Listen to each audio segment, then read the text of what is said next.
Hi, and thanks for joining us for this Super Tuesday special here on Fox Local. I'm Kelsey Carlson. And I'm Amy Hockard. Coming up, we'll have live reports from both here in Minnesota and also from New York for a national snapshot on what we can expect tonight. Political science professor David Schultz will join our Tim Blotz for some more insight as well. Results will come in tonight from 16 states, and of course that includes Minnesota. Our Rob Olson will join us in a bit for more on the voter turnout across the state. Remember, polls here are still open for another 4 hours. So let's start with what's at stake. Yeah, so let's begin with the Republicans. More than 1,200 delegates are needed to secure that nomination, and 36% of those delegates are up for grabs tonight. Former President Donald Trump holding an early lead, and he has been dominating up until the past weekend when Nikki Haley actually won her first contest in the District of Columbia. Haley, of course, lost in her home state of South Carolina, but she has vowed to stay in this race through at least today. And David Schultz will have more on what needs to happen for her to stay competitive. As for Donald Trump, polls show that he could win most of the states tonight, if not all of them.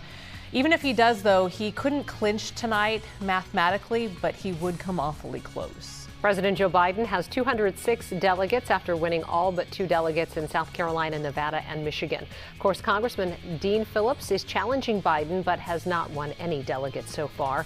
The 2 delegates Biden didn't win are from Michigan, where there were some uncommitted votes. This has to do with a movement against Biden's support of Israel in the conflict in the Middle East. Activists are pushing a similar movement here, so if there is anything to watch tonight, it could be that. However, it likely won't have an impact on him clinching the nomination.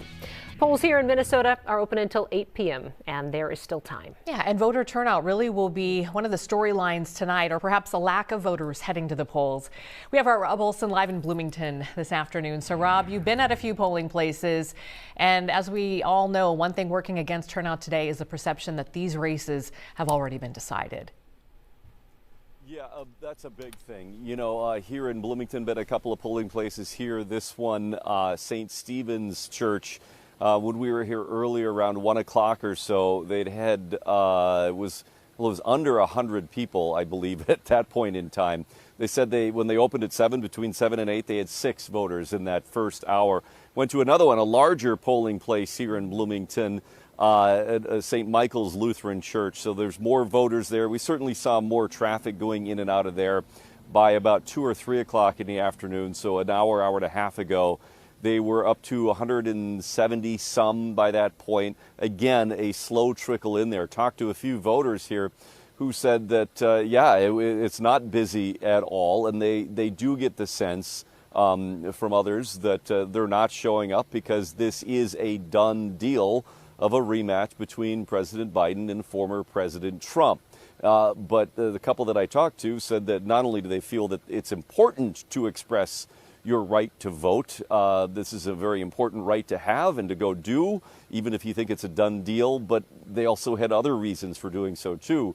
A Republican voter who expressed deep dissatisfaction with former President Trump, the policies he liked, the personality he didn't, and was still hoping that Nikki Haley had an outside chance of winning the GOP nomination, thinking that Nikki Haley has a good shot in Minnesota of picking up some delegates, although she remains far behind former President Trump in that nomination race at this point. But that was his motivation.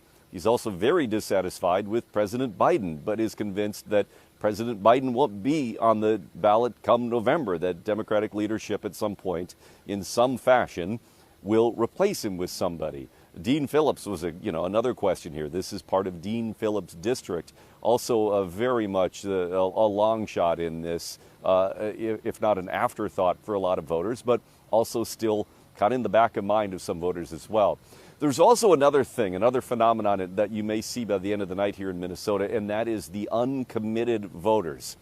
And now we saw this in Michigan, where 100,000 people voted uncommitted, is a way to put pressure on President Biden to take more of a stand on the conflict in Israel and Gaza, and to put more pressure on Israel to stop bombing in Gaza. So a lot of uncommitted voters. There's been a big push in Minnesota for a similar uncommitted voting bloc here today in this primary to send that similar message. I talked to one voter who had just voted uncommitted. And he didn't say it was about Israel and Gaza specifically or an anti-Biden vote in his case. He's a young voter who said, in his terms, this is a way to express a dissatisfaction with the same old, and seeing a rematch between Biden and Trump, a dissatisfaction with having to have these choices again, and that there needs to be new voices, new representation, new options on the ballot. And he hoped there would be a significant number of uncommitted votes by the end of the day that would send that message that it is time for new elements in these presidential races. So it'll be interesting to see what those numbers are. 885,000 voted 4 years ago in the primary. That was just over 20% of registered voters in Minnesota. Other states have been having very low turnout. At the end of the day, it'd be interesting to see what that turnout number is and how many people have voted for something other than the two presumptive nominees in this presidential year. Live in Bloomington, Rob Olson, Fox 9. Thanks, Rob. Yeah, we want to ask you just a couple of quick questions, if you don't mind. Just piggybacking off what you said about that young voter you spoke with and why he was uncommitted when he went to the polls. You know, as you know, Minnesota, one of the states where you can show up day of and register to vote for any party. So we want to let people know that as they're thinking about maybe going to vote for the rest of the evening. Can you walk us through that? And then also absentee votes, I understand if you didn't get a chance to mail them in, you can still have your vote count today. Yeah, I don't. I have not looked into what the absentee voting process is for this primary, so I can't really speak to the specifics of that one. I've just been focused on turnout issues here. But yes, you can register to vote at the polls. That has been a long-standing principle here in Minnesota. And essentially what that means is, there's been a lot of concern about that, obviously, with voter ID pushes, et cetera, about being able to register day of rather than pre-register. But in essence, what you're doing when you register to vote at a polling place is you are registering to vote. Your ballot is basically treated like a mail-in or an absentee ballot at that point. Your registration goes through, and then those ballots are then counted. So it's not that they're just letting you go through. You still are going through the registration process. You can just do that day of, and then your vote is counted once that registration is confirmed. So certainly that is still something that people can do. It'll be interesting to see, obviously, after working hours, what obviously is when things pick up. Now, we came out to a couple places over the lunch hour thinking that that might be a surge, and it was still really just a slow trickle of voters. So be interesting to see, again, at the end of the day, how many people decided that this was still something that they wanted to express their votes, and exactly what sort of vote they wanted to express, whether it was a confirmation of who we presume to be the nominees here, or whether it is expressing an opinion that no, we want to see something different this time around rather than the same choices again. You know, Rob, you have covered many a Super Tuesday, and traditionally Minnesota, of all the contests on Super Tuesday, has the highest voter turnout. Something like 78% is typical. I know it's not slow everywhere. I saw in Texas today they have some lines that are 20 to 50 minutes long. But just curious, because you've covered many a presidential campaign, and as you walked up to the polls today, just your thoughts compared to Super Tuesdays of the past. Well, what's different, and obviously, before 4 years ago, we had caucuses too, so that was an entirely different process, but you still saw, as caucuses go, a fairly decent amount of people participating in that. And for, Super Tuesday, primary days, well, what we're used to as well is having crews at a number of different locations for the primary, because there's still a number of different candidates all in the horse race vying for the nomination. 4 years ago, obviously for the Democratic nomination, I was at a Bernie Sanders party, and there was a Joe Biden party, and there were several other candidates who were still viable candidates racing for the nomination at that point. Unlike today, you go to a polling place 4 years ago for this primary day, and you might, by the end of the day, again, when it picks up, you might see a line forming. You certainly see more people showing up, maybe waiting in line to get their ballot. And, we haven't seen that today. You need to go back in and check here at this polling place in Bloomington to see how much that has changed. But certainly the traffic we've seen going in and out is not what we're used to seeing. So, again, this is a very, very different primary day so far. And it'll be interesting to pour through those numbers at the end of the day to see exactly how this turned out and why people who turned out to vote did so. Rob, we want to let you go. I just want to clarify because I didn't know the answer to this either and I had to look it up. If you didn't get a chance to mail in your absentee ballot, go ahead and go in and vote today. As soon as you do, that absentee will be canceled. So I had to look that one up too as well. Great job out there, Rob. Thank you. Yeah, thanks, Rob. And, Minnesota is one of the 15 states where voters will head to the polls today, of course. We will also learn results from Iowa's Democratic caucuses, which were done by mail. That deadline's today. Democrats will also hold caucuses in American Samoa today as well.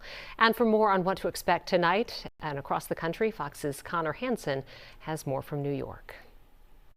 From Alaska to Maine, millions of voters are casting ballots with topics like immigration and the economy at the top of their minds. I voted for Donald Trump. I voted for Nikki Haley. I'll be voting for Joe Biden, like I did 4 years ago. Donald Trump is expected to pick up hundreds of delegates, getting him closer to clinching the GOP nomination. The former president is making it clear he believes the race is all but decided. We're going to have a unified party because our real opponent happens to be named Biden. Trump says his GOP rival Nikki Haley has no path forward, but Haley has continued her campaign, insisting voters need a choice. We went to 10 states in the last 5 days, and thousands of people showed up because they want to see something positive. President Biden is not facing much competition, but there is a push by progressive activists to vote uncommitted to protest his handling of the Israel-Hamas war. Biden was asked about his recent struggles in the polls. My poll numbers, the last 5 polls, you guys don't report. I'm winning 5 in a row. Pollsters are already predicting a repeat of 2020. I'm expecting Trump versus Biden after Super Tuesday.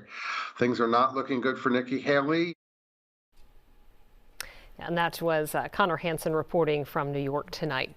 Well, we're taking a look at all of these issues as we head into the early evening hours. And of course, we'll be starting to get results by the time our 6 o'clock news rolls around. Yeah, a lot of eyes on this. So scoreboard watchers might think these races are over. Still, though, plenty of unanswered questions. Among them, what will it take for Haley to stay in this race past tonight? And if Trump does clinch the nominations, what role will his legal issues play in all of this? We turn now to Tim Blatz, who is our political expert, and he has political science professor David Schultz as well.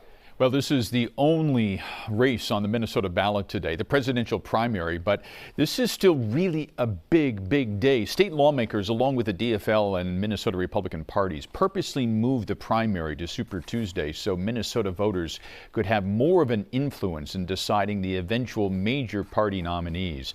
Joining us now to learn more about this process is Hamline political science professor David Schultz. And David, I think a good place to start here is reminding people that what they're really voting for today is a proportion of the delegates that these candidates will take in the national conventions, right?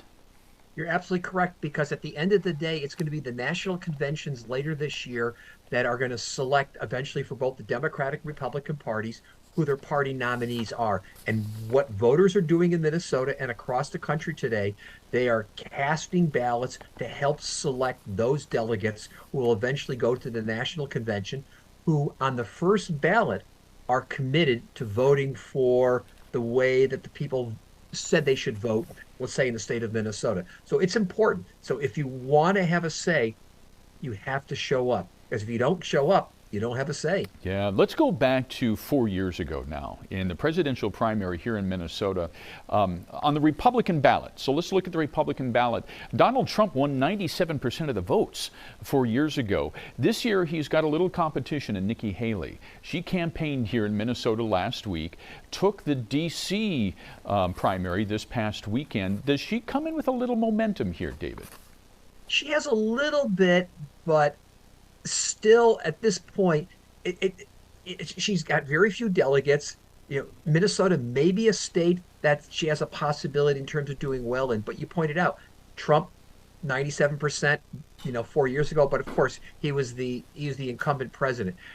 I think Nikki Haley has an incredible long shot here and across the country. And even if she does well here, as you pointed out, there are, 15 other states that are still at stake at this point. I think the real question becomes for her, what happens after today? If the polls are to be believed, if the predictions are to be believed, she's not going to walk away with a lot of delegates right now. And Trump is going to be in a very good position in terms of not winning the nomination, but getting a lot closer. So I think that's where we're going to be tomorrow in terms of Nikki Haley. What's her next move? Does she keep staying in and hoping that something else change? How does the money situation play out? We're already seeing signs that in places like Virginia, Utah, and Vermont, she's been not running ads, suggesting that maybe the money's already running out at this point. Again, indicating perhaps she's starting to wind her campaign down. Well, at the end of the day, it is all about money and the backers Yes. that are coming in and supporting you. And oftentimes it's not because of a lack of desire of these candidates to want to keep going, but it's because the money dries up. It's just simply not there. So at one point, how strong does she have to perform tonight, not just in Minnesota, but in the other 15 states, in order for those donors to keep saying, you know what, we still believe in you, Nikki? Yeah, I think it's not, she can't go in 15 states and let's say lose 60-40 in all of those states. I think she has to win some states. She has to walk away, I think, at 3 or 4 or maybe 5 of the states where she actually wins at this point. Because if she's still continuously coming in, let's say 60-40, 20 points behind Trump at this point, that's probably not enough to keep her going. She has to show victory. And Washington, D.C. helped her just a small little bump, but I think she has to win several of the states. Minnesota becomes one of those possibilities. There are a few other states out there in terms of maybe she's got a chance in places like California, but she has to show real substantive victories at this point. David, is part of the calculus here staying in the race so that she becomes a viable alternative in case down the road that there is a conviction against Donald Trump? Because a lot of polling shows that people are with him right now, but they may change their mind if there's a conviction. See, I think that's her longer game strategy at this point, is that if in fact there is a conviction between now and the Republican National Convention, she wants to be the person that says, I am the alternative. Not somebody like DeSantis or Ramaswamy or anybody else, but I want to be the person who's going to be there. And so I think what she has to do is to keep hanging in as long as possible, showing viability. What's really important to point out here also, and I know Nikki Haley has made this argument, is that if you look at head-to-head polls nationwide, she beats Joe Biden by about 10 percentage points. Now, remember, the presidential election is not popular vote. It's the Electoral College. Right. But the popular vote gives us some indication that she is a stronger candidate against Joe Biden than Donald Trump is. And so that's her strategy. It's the long haul strategy in terms of playing this out and hoping that if she can prevent Trump from either getting enough delegates to win it on the first round or look good enough. Again, the polls are suggesting that even, let's say, some of the Trump supporters are willing to say a criminal conviction, yeah, I might change my mind about my support for Trump. All right, let's talk about Joe Biden and the Democratic side of the ballot here today, because 4 years ago, Joe Biden picked up 38% of the vote in Minnesota. Bernie Sanders got 30%. This year, of course, the ballot is different. There are still 9 candidates on the Democratic ballot today, one of them Dean Phillips. How much of a factor is Dean Phillips anymore? I don't think Dean Phillips is really much of a factor anymore either. Even though this is his home state, he's been coming in on the primary so far at about 1 to 2%. He had one decent showing out there, I think back in New Hampshire, where he did reasonably well. But at the end of the day, he's really far behind. And in the state of Minnesota, which you think he would do really well, he's burned an incredible number of bridges in terms of his criticism of not just Biden, but of Governor Walz, of Senator Klobuchar. I expect in a primary like this, where it's the hardcore party faithful who are going to come out, he's not going to do very well today. And he's got the same issue in terms of Nikki Haley. What's his path? Where does he go after today? And unless somehow Dean Phillips thinks that he also can run this long haul strategy and he becomes the alternative, I don't see much place for him. But if for some reason Biden has to drop out of the race, and what I find really fascinating, by the way, right now, is even 2 weeks ago, people were not willing to sort of talk about the issue of if Biden has to leave the race because of health reasons.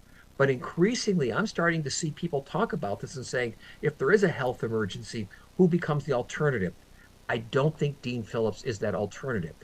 But nonetheless, I think that's one of the things we should be thinking about right now. And I want to bring it up here and say, for both of the candidates, I know we've been talking about the possibility of Donald Trump leaving the race if there's a criminal conviction. But to say it delicately here, we're looking at two candidates who are in their upper 70s, early 80s. And again, I'm seeing stories, and tell me if you're seeing the same thing too. Increasingly, people are saying one or both of the candidates could face a health emergency in the next few months that could really change the dynamics or who the nominee might be. Definitely a possibility. And I have to ask one more question here because Rob Olson, our reporter out in the field, talking with voters here today, ran into a number of voters who are voting uncommitted. And that is one of the choices for Democrats on the Democratic ballot today, is to vote uncommitted. And there's a real possibility that uncommitted could get more votes than Dean Phillips.